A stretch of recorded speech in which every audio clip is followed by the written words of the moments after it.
Então, aqui, ó, é a mesma coisa, Jesus com um outro publicano, numa repartição pública.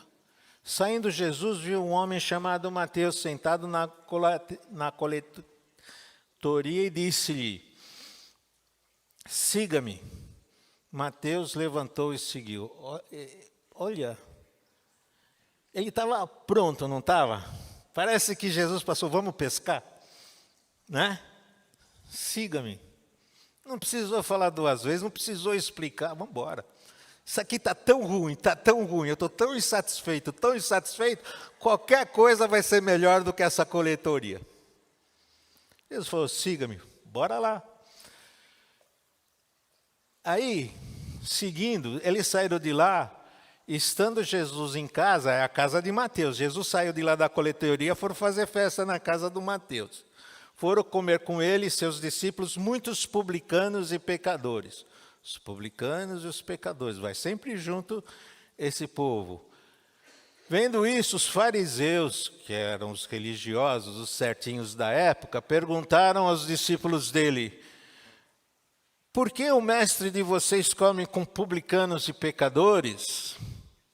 Ouvindo isso, Jesus está lá dentro, está ligado no pessoal da janela.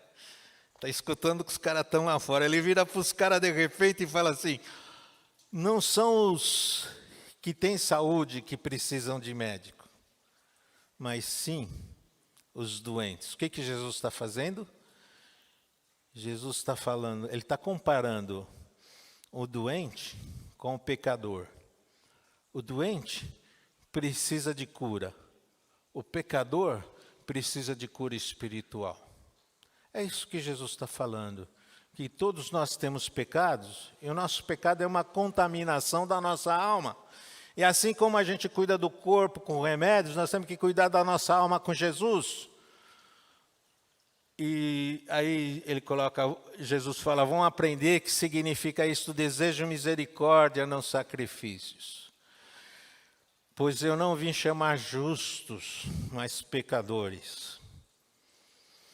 Então você vê que o texto do Mateus, que se tornou um apóstolo de Jesus, e o texto que nós lemos do Zaqueu, eles são similares, muito próximos.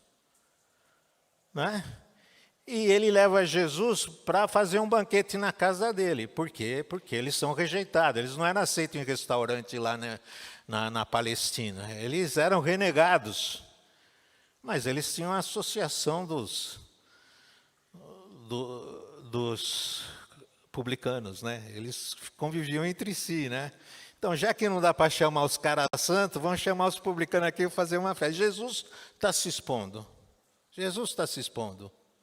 Porque a turma da janela, olha isso aí, como que ele pode comer com pecadores? Se ainda fossem uns caras bonzinhos como a gente, né?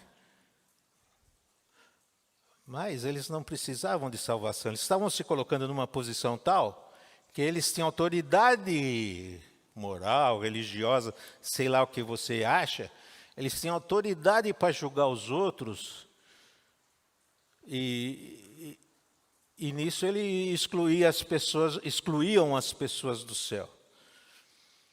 E Jesus falou, olha, Jesus fez uma aposta, né? Jesus tirou aquela manhã e tarde, primeiro com Mateus aqui e depois com o Zaqueu. Ele investiu no cara, passou com o cara, fez a refeição com ele lá na casa dele e mudou a vida dele. Jesus ganhou o dia.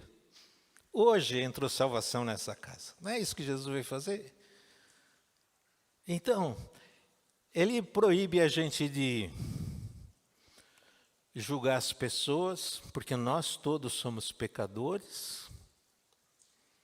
Ele quer que a gente tenha um coração agradecido. E aí tem uma coisa, né? Você tem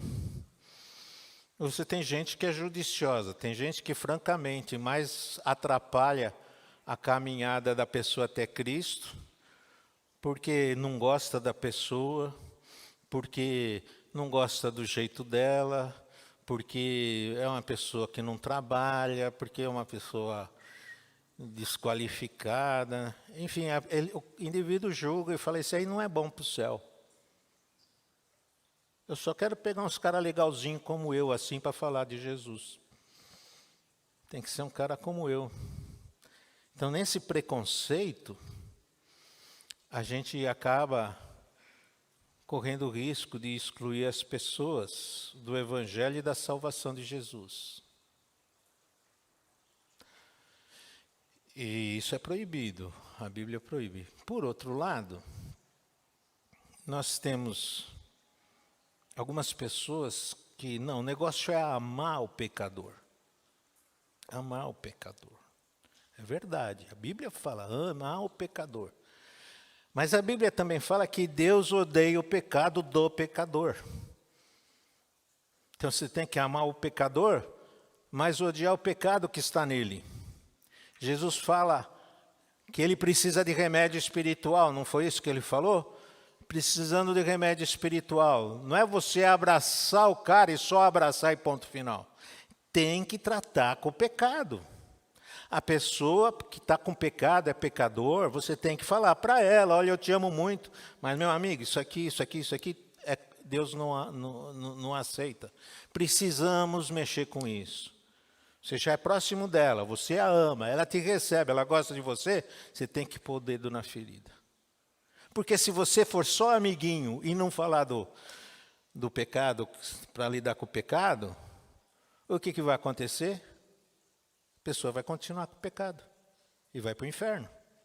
Então você não está fazendo um bem para ela se você for afagar o pecador com o pecado. Você tem que cuidar do pecador, amar o pecador, mas você tem que tratar do pecado. É aí que muitas vezes a gente escorrega, né? A gente não gosta, porque é um negócio meio tenso. Você botar o dedo na ferida e falar, isso aqui está errado, Deus não admite isso aqui precisa mudar na tua vida. E isso dói. Sabe o que a gente faz? Chama o pastor. Ele vai tratar do problema. Mas nós precisamos ver, às vezes nós precisamos de nem tanto um extremo, nem tanto o outro, né? Você não pode ser crítico a ponto de rejeitar todas as pessoas de ouvir o Evangelho, de pregar o Evangelho, mas você não pode ser tão amoroso que fecha os olhos para o pecado dela e deixa ela convivendo lá com o pecado dela. Vai para o inferno, você não está fazendo a coisa certa.